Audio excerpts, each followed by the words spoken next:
Hello, നമുക്കിന്ന് നല്ലൊരു നാടൻ ഇളമ്പക്ക ചോറ് എങ്ങനെയാണ് എളുപ്പത്തിൽ ഉണ്ടാക്കിയെടുക്കാൻ നോക്കാം.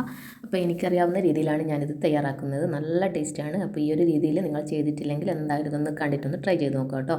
അപ്പോൾ ഇത് അതിന് വേണ്ടിയിട്ട് ആദ്യം തന്നെ ഞാനൊരു കുക്കർ അടുപ്പിലോട്ട് വെച്ചിട്ടുണ്ട്. അതിലോട്ട് ഒരു 3 ടേബിൾ സ്പൂൺ വെളിച്ചെണ്ണ ഒഴിച്ച് കൊടുക്കുക. അതിലോട്ട് 2 കഷ്ണം പട്ട, 3 ഗ്രാമ്പു, 1/4 ടീസ്പൂണോളം പെരിഞ്ജീരകം, പിന്നെ 2 ഏലക്കായും കൂടെ ഇട്ട് കൊടുത്ത് അതൊന്ന് പൊട്ടി വരുന്ന സമയത്ത് നമുക്കിതിലോട്ട് 2 വലിയ ഉള്ളി ചെറുതായി അരിഞ്ഞതൊന്ന് ചേർത്ത് കൊടുക്കാം.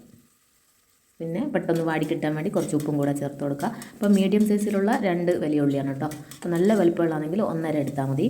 ഇതൊന്ന് ജസ്റ്റ് ഒന്ന് വാടി വരണം. അപ്പോൾ ഇതൊന്ന് വാടി വന്നിട്ടുണ്ട്. ഇനി നമ്മൾ ഇതിലോട്ട് ചേർക്കാൻ പോകുന്നത് പച്ചമുളക്, ഇഞ്ചി, വെളുത്തുള്ളി, അതേപോലെ തക്കാളി, ഇതെല്ലാം കൂടെ മിക്സിയിലിട്ടൊന്ന് അരച്ചെടുത്തതാണ്.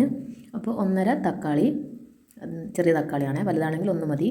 പിന്നെ ഒരു 3 പച്ചമുളക്, ഒരു 8 അല്ലി വെളുത്തുള്ളി, ചെറിയൊരു കഷ്ണം ഇഞ്ചി, ഇതെല്ലാം കൂടെ നന്നായിട്ടൊന്ന് മിക്സിയിലിട്ട് അരച്ചെടുത്തതാണ്. ഇത് ഈ ഉള്ളിയിലോട്ടൊന്ന് ഇട്ട് കൊടുക്കാം. ഇനി ഇതെല്ലാം കൂടെ നന്നായിട്ട് മിക്സ് ചെയ്ത് ഈ ഇഞ്ചി വെളുത്തുള്ളിയുടെ ഒക്കെ പച്ചമുളകൊന്ന് പോയി കിട്ടണം. അപ്പോൾ അതിന് വേണ്ടി ഇത് നന്നായിട്ട് ഒന്ന് വഴറ്റിയെടുക്കാം. അപ്പോൾ ഇത് നന്നായിട്ട് തന്നെ അതിൻ്റെ സ്മെല്ലൊക്കെ ഒന്ന് പോയിട്ടുണ്ട്, പച്ചമുളകൊക്കെ ഒന്ന് മാറിയിട്ടുണ്ട്. ഇനി നമുക്ക് ഇതിലോട്ട് കുറച്ച് പൊടികൾ ചേർത്ത് കൊടുക്കാം.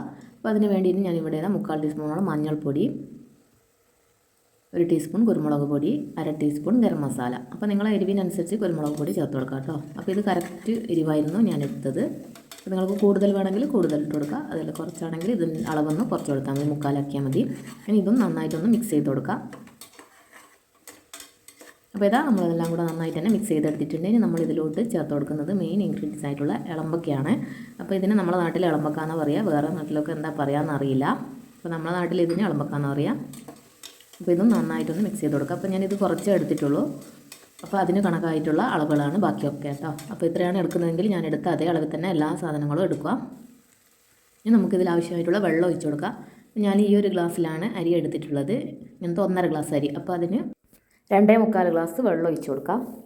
പിന്നെ 1/4 ഗ്ലാസ് നമ്മൾ ഇളമ്പൊക്കെ വേവിച്ച് വെച്ചിട്ടുള്ള ആ വെള്ളമില്ലേ, അപ്പോൾ അതിൽ നിന്ന് കുറച്ചെടുത്ത് മാറ്റി വെച്ചതാണ്, ഇതിന് ഓര് എന്നാണ് പറയുക. അപ്പോൾ അത് 1/4 ഗ്ലാസ് ഇതിലോട്ടൊന്ന് ഒഴിച്ച് കൊടുക്കുക. അപ്പോൾ ഇതും കൂടി ഒഴിച്ച് കൊടുക്കുമ്പോൾ നമുക്ക് നല്ലൊരു ടേസ്റ്റ് ഉണ്ടാകും നമ്മുടെ ചോറിന്. അപ്പോൾ അതിന് വേണ്ടിയിട്ടാണ് ഒഴിച്ച് കൊടുത്തത്. അപ്പോൾ ഇത് നിങ്ങൾക്ക് ഇഷ്ടമല്ലെങ്കിൽ ഈ ഒരു സ്റ്റേജ് സ്കിപ്പ് ചെയ്യുക, പകരം 3 ഗ്ലാസ് കറക്റ്റ് വെള്ളം തന്നെ ഒഴിച്ച് കൊടുക്കുക. ഞാനിപ്പോൾ 2.25 ഗ്ലാസ് വെള്ളവും 1/4 ഗ്ലാസ് ഓരുമാണ് എടുത്തിട്ടുള്ളത്. ഇനി ഇത് മിക്സ് ചെയ്തതിന് ശേഷം ഉപ്പ് നോക്കുക, ഉപ്പില്ലെങ്കിൽ വീണ്ടും നമുക്ക് ഉപ്പിട്ട് കൊടുക്കാം. ഇനി ഇതിലോട്ട് ചേർക്കാൻ പോകുന്നത് കുറച്ച് തേങ്ങയാണ്. അപ്പം ഞാനൊരു 1/4 മുറി തേങ്ങ ചിരകിയത് ഇതിലോട്ടൊന്ന് ചേർത്ത് കൊടുക്കുന്നുണ്ട്. അപ്പോൾ ഇതാ ഈ ഒരു തേങ്ങ ഓപ്ഷണലാണ്, നിങ്ങൾക്ക് വേണമെങ്കിൽ ഇട്ട് കൊടുത്താൽ മതി. അപ്പോൾ ഇതും കൂടി ഇടുമ്പോൾ ഒന്നുകൂടെ ടേസ്റ്റ് ഉണ്ടാവും. അപ്പോൾ അതുകൊണ്ടാണ് ഞാൻ ചേർത്തത്, ഇത് നിർബന്ധമില്ല. ഇത് നമ്മൾ ഇതിലോട്ട് ഉപയോഗിക്കാൻ പോകുന്നത് ഞാൻ സാധാരണ നമ്മൾ വീട്ടിൽ ഉപയോഗിക്കുന്ന ചോറിൻ്റെ അരിയാണ്, പൊന്നി റൈസ്. അപ്പോൾ നിങ്ങൾക്ക് ഇതിന് പകരമായിട്ട് റേഷൻ അരിയോ അതല്ലെങ്കിൽ പച്ചരിയോ കയമരിയോ ഏതരി വേണമെങ്കിലും ഉപയോഗിക്കാം. അപ്പോൾ ഞാനിപ്പോൾ ഇതാണ് എടുത്തിട്ടുള്ളത്. ഏതരി ഇട്ടാലും നമുക്ക് നല്ല ടേസ്റ്റ് തന്നെ ഉണ്ടാവും ചോറ്. അപ്പോൾ ഇത് തിളക്കാൻ വേണ്ടി വെക്കാം. ആ ഒരു സമയം നമുക്ക് അരിയും കഴുകിയെടുക്കാം.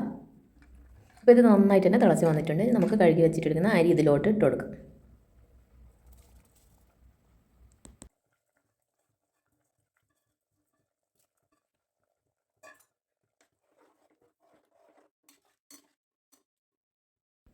ഇനി ഇതിലോട്ട് 2 തണ്ട് കറിവേപ്പില ഇട്ട് കൊടുക്കുക. എന്നിട്ട് ഇതൊന്ന് അടച്ച് വെച്ചിട്ട് മീഡിയം ഫ്ലെയിമിൽ അടച്ച് വെക്കുക. എന്നിട്ട് 3 വിസിൽ വരുന്നവരെ വേവിച്ചെടുക്കുക. കറക്റ്റ് 3 വിസിൽ വരണം, എന്നാലാണ് നമ്മളെ ചോറ് കറക്റ്റ് ആ വേവിൽ കിട്ടുള്ളൂ.